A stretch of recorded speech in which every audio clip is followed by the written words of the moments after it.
What's up everyone, welcome back. This is the second in what's hopefully going to be a long running series on like little blues licks and stuff like that. So this one that we've gone for today is I guess sort of similar to the first one. It's quite short, it's you know, more of the hammer-ons and pull-offs and that sort of stuff. We're doing it in E, and we're doing it obviously at the bottom of the neck. It's kind of like a play on when I was playing with scales up at the 12th fret and obviously in E, and I just moved it down a little bit lower and thought it sounded pretty cool. So I'll run through it a couple of times and then we'll break it down.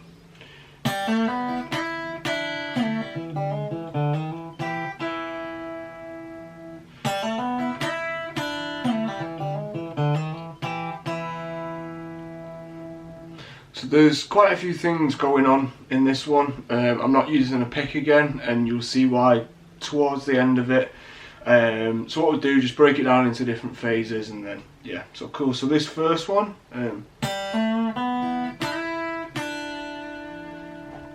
so what we're doing there is it's an open string G, and then just a very slight bend on the 2nd fret. So it's like, it's pretty much a micro bend because you're not bending all that way up, you're just doing it for that that kind of that just initial effect. So obviously when I said, you know, I was playing around with positions on the 12th fret, that comes from that. So I was playing with it and just put it down to obviously the bottom of the fretboard. So it's a little bit more like a kind of jarring, but obviously if you're doing it quick in a passing movement, it sounds pretty cool. So that's open string and then 2nd on the G with the bend, and then open B and E strings. And then as that open high E is ringing out, you're going to slide from the 3rd fret to the 5th on the B and back down to the 3rd. So that's, and then we're sliding from the 4th fret on the G to the 2nd, and then pulling off to the open G. So, and then we're going 2nd fret on the D,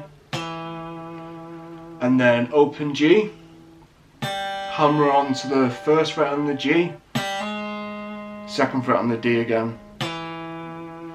So,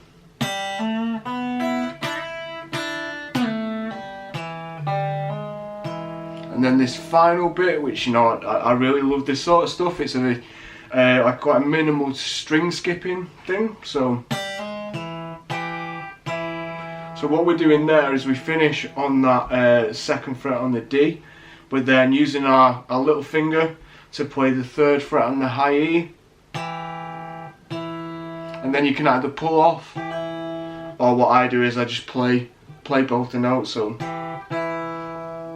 So to run that all through, we're going open G to 2nd with the micro bend, open BE, sorry, slide 3-5-3, and then on the G, 4-2 open, 2nd fret on the D, and then the hammer on from the open G to the 1st fret, back to the 2nd fret on the D. And then we're doing this, the string skipping type of thing. So 2nd fret on the D as that's ringing out, and then 3rd fret on the high E. With then, like I said, you can either pull off or just play that open E.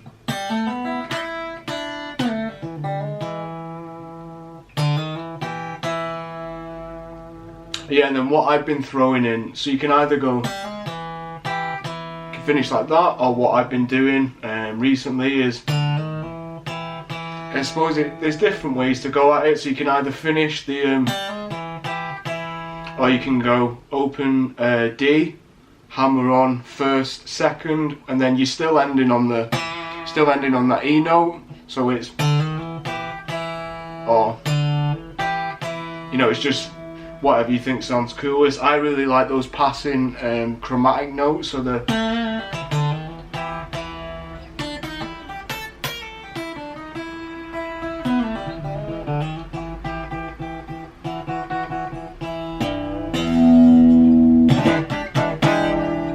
So yeah, just a cool little bit of everything really on that one.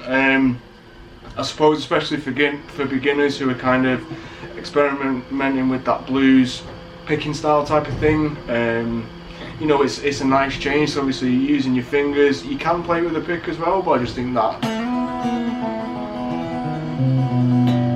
it's just, I don't know, it's just nice to get to grips with. So yeah, if you like this sort of stuff, just drop me a comment. There's all sorts of styles I could address. I'm thinking of maybe doing a sweep picking video or something to do with tapping next. Obviously keeping it within the blues, it's just, you know, different angles and looking at different ways, different phrases for solos. So yeah, cheers guys, speak to you soon.